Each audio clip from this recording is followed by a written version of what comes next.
Basically run by Dwayne from May Project Gardens.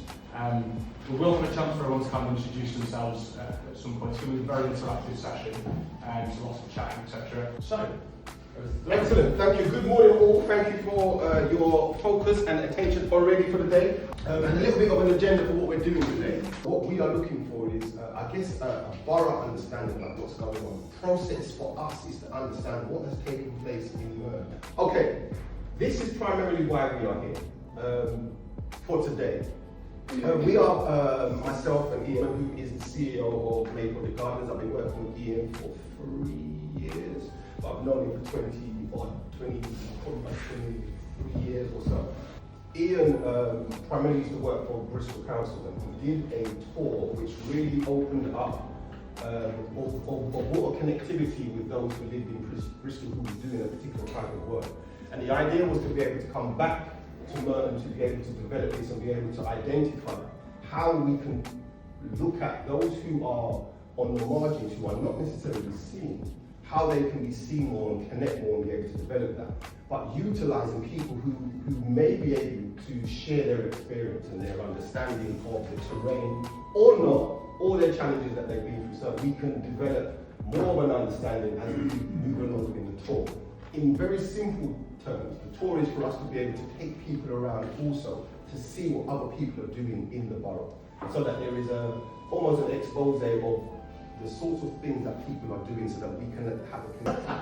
well, I'm just going to talk off the cuff. The reason why is to really cover 20 years of experience in transforming my garden into a growing space, a community garden.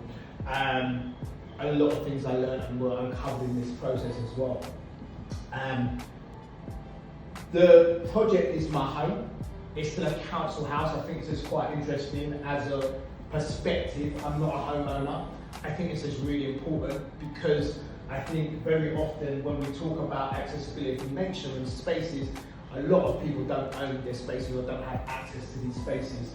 And yet, if you work with nature, you work in the environment, you always start at the bottom.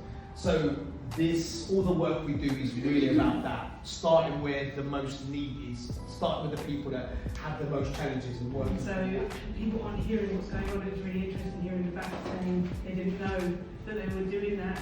Why don't we know? And you're going to talk about East versus West, and I'll definitely speak about that when that comes up. I work with Fulham Palace Museum, I work with Thames 21, all these charities.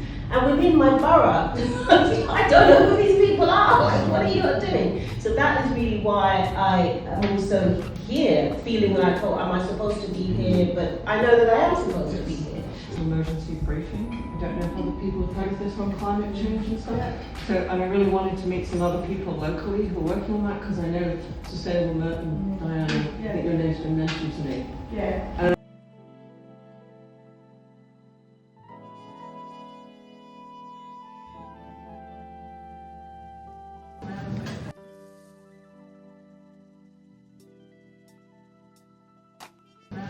I want you to try and identify what skills that you have. So I'm not necessarily focused on your organisation necessarily, but what skills. And that could be anything from, we are really good at networking, we are really good at fundraising, we are really good at whatever it is, just jot it down. So if you have governance or more understanding about whatever it is, what could you offer? Is that application support? Is that governance? Is that guidance? Is it signposting? Is it promotion of what they're doing? So it might be, look, we've got an event happening on a Saturday. Would you be a vessel that will be able to promote what they're doing? Again, if it's something that you cannot do because you don't have the capacity, please don't write it down. It's only if you feel, look, I can give this. This is something that I can give. The second part is the challenges.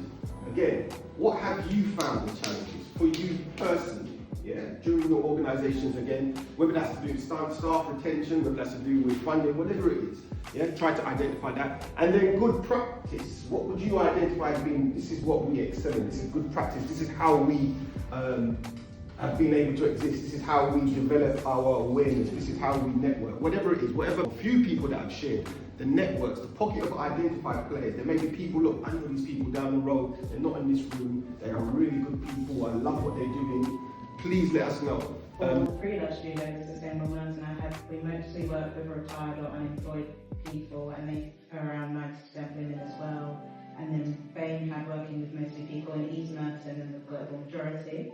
The Bain who we engage with least, we pretty much all engage with men the least, and particularly black men.